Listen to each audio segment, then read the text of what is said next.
If you're struggling with triangle chokes, hopefully this video will give you some tips and ideas on how to improve your triangle submission game. I have some footage from a private lesson that I did with one of our students on the triangle choke, but rather than just posting the 1.5 hour unedited footage for you guys, I thought I'd do some breakdowns and some key concepts. So let's break this down into sections: setups, finishing details, and some bonus options. Starting from close guard, let's change the push-pull triangle. Traditionally, this is taught to day one people to grab both of your partner's wrists, pushing one into their stomach and pulling the other one to your face. And then you jump your legs over the shoulder that you pushed, and then you relock your closed guard over their shoulder for the high diamond. This is great to get people that are new to jiu-jitsu used to the position and used to seeing the one push, one pull, one arm in, one arm out position. But once you've trained for a while, it's super easy to see and it's very telegraphed. It's very similar to telling somebody you're going to punch them in the face and then trying to punch them in the face. They're going to be ready for it. So instead, what I show is something that I learned from a Henner Gracie video from one of his breakdowns like 8 years ago against the Korean Zombie. I'll link the video in the comments if you guys are interested. But in his video, instead of grabbing both wrists, pushing one and pulling the other, he grabs a cross grip on one wrist, and then he grabs a collar tie for posture control on the other one. People aren't used to this gripping sequence for triangles, so I catch people with it all the time. They're not used to seeing the cross grip and the collar tie as a triangle threat, so I catch them off guard.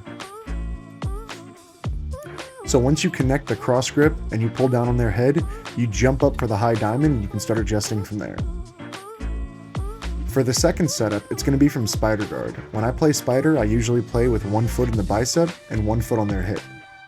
I control both sleeves, I lift my hips as high as I can while I pull my elbows up overhead. Make sure you stomp both feet down and not away, so down towards the ground like you're doing a hip thrust. And then the foot that's on the bicep is going to clamp over the neck and you're going to relock that guard for the high diamond. The last setup I showed was from lasso guard. When you catch your partner's sleeve and then you throw your leg over their wrist and forearm and then you hook under the armpit, you're in the lasso guard. From there, I keep the initial lasso grip and my other hand reaches for a cross collar grip. I pull the collar and then I put my leg on my partner's far shoulder. With the leg on my partner's far shoulder and pulling on the collar at the same time, I'm going to blade my partner's shoulders away from me. From here, I can release the lasso grip on the sleeve and then grip the outside of the elbow. And now with one hand on the cross collar and one hand on the elbow, I can pull myself and try to lace my calf over my partner's upper back, and then the foot that's on the shoulder can go over the neck, and then again we're into the high diamond. Those were the 3 setups I showed during my private. Now on to the triangle finishing mechanics. The 3 main goals that we have are arm across, posture, and angle. Breaking these down, for the first one, arm across. If I try to just grip my partner's arm and pull it across while they're resisting, it's very difficult. So what we're going to do here is we're going to lift our hips as high as we can and almost hip thrust the air. You're going to dig your heels down and you're going to hip thrust as hard as you can, lifting your hips into the air, making it so that from your shoulder to your hip to your knee is a straight line. Once we're here, we grip our partner's elbow and their wrist and we start pushing on it really hard to start applying tension. As we push on the elbow and the wrist, we're going to pull our knees to our chest as we drop our hips. When people bury their elbow into your hip, it's hard to move because their back muscles are super engaged. We're separating our partner's elbow from their hip, trying to deactivate their back muscles. And now we use this violent crunching hip thrust motion as we drop our hips down and we crunch up, and we can force the arm across before their back muscle re-engages. Sometimes I'll do this 2, 3, or 4 times before the person gets their elbow all the way across because they're being very resistant. Once the arm is across, we can move on to the next step, which is posture. To secure people's posture, I like to crown my partner's head with my wrist as I grab high on my own shin. If you pretend you're wearing a king or queen's crown, depending on your gender, I don't judge. If you pretend you're wearing a crown, where that would sit on the top of your head is what I'm talking about when I say crown the head. So where the crown would sit on the back of your head, that's where your wrist wants to hold your partner's head down at the very end of the lever of their entire body. From the bottom of their foot to the top of their head, crowning the head is the top of their head. And if we pull from there, it's going to be the end of the lever. So as we use our wrist to crown our partner's head and grip our shin, it's a very, very effective way to hold our partner down. Now for the last step, we're going to talk about angle. And there is a caveat to this one, and that is if you're very tall or your partner is very small in their neck and shoulder region, you technically don't have to get very deep of an angle on this. But the bigger your partner is, or the stubbier your legs are, the harder it's going to be to finish the triangle without cutting an angle. It also presets you up for things like arm bars. Because your hips are already at that good angle behind the shoulder, you can just throw your leg over the face and finish the arm bar from there.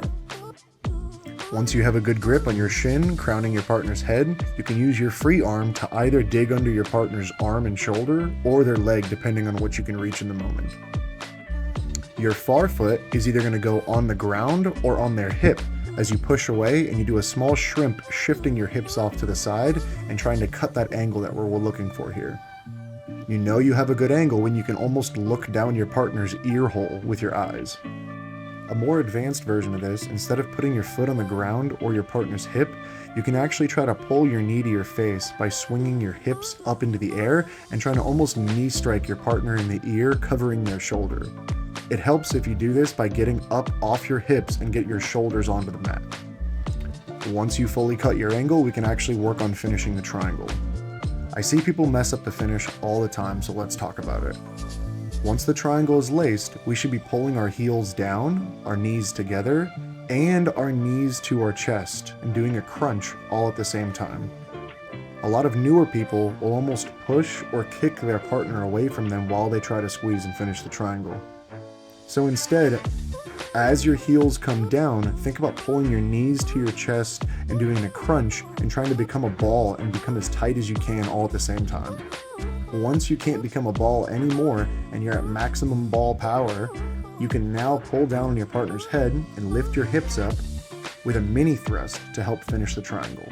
Now for some bonus options and techniques that go hand in hand with the positions that I showed so far. If your partner sits back on their heels and they posture up super high, you can lift your hips and drop them to the outside of your partner's knee, moving your hips in a circular motion, lifting them up and then dropping them to the outside of the knee and the thigh and the leg. This recenters your hips on your partner's shoulder. Once your hips are recentered on their shoulder, all you have to do is throw your free leg over their face, and then you can start looking for this armbar. If they resist the armbar super hard, one trick that you can do to always break their grip is to cover their knuckles with one of your hands, and then take your free arm and cover your own knuckles with the inside of your elbow. Once you cover your own knuckles with the inside of your elbow, you're going to crunch up and pull your elbow into your own chest and retract your shoulder blades, pulling your elbow even closer to your chest. And now that it's fully connected and their pinky is connected to your chest, all you have to do is drive your hips forward and do a hip thrust, and you can finish and separate the armbar from there. A trick to countering the stack pass is using the inside of your palm on the inside of your partner's knee as they try to come around the corner and squish your knees into your face. When they put weight on their front leg, you squeeze your knees together and extend your body from your hip as you guide their knee across their body and across your head, and you can knock your partner down and throw them forward, and then from there, all you have to do is shift your hips and work for the armbar. Earlier I talked about the hip thrusting power, and I was demonstrating this off the back. I talked about how Nicky Rod won the $1 million in the tournament because he was able to rear naked choke everybody. And one of the things I see that he does is he locks up a body triangle on everybody, he doubles up his grip on the bottom arm, and he hip thrusts as hard as he can into people's lower back, forcing their neck open. Once the neck is open, it's really easy to dig on a rear naked choke and have a strong finish from there. If they bring their elbow all the way down to the mat while you pull it across the body, it can actually make the triangle hard to finish. So to counter this, as they go all the way down, we're going to turn belly down and get onto our head and our shoulder. Once you're on your head and your shoulder, you can relock the triangle from that new half inverted position, and you can finish the triangle from there. When your partner buries just one arm into your hip, you can actually push on the outside of your elbow and push over the top of your partner's knuckles. And then you do the same exact hip thrust and drop your hips and do a crunch, and that'll forcibly bend your partner's wrist, and you can finish with a quick wrist lock.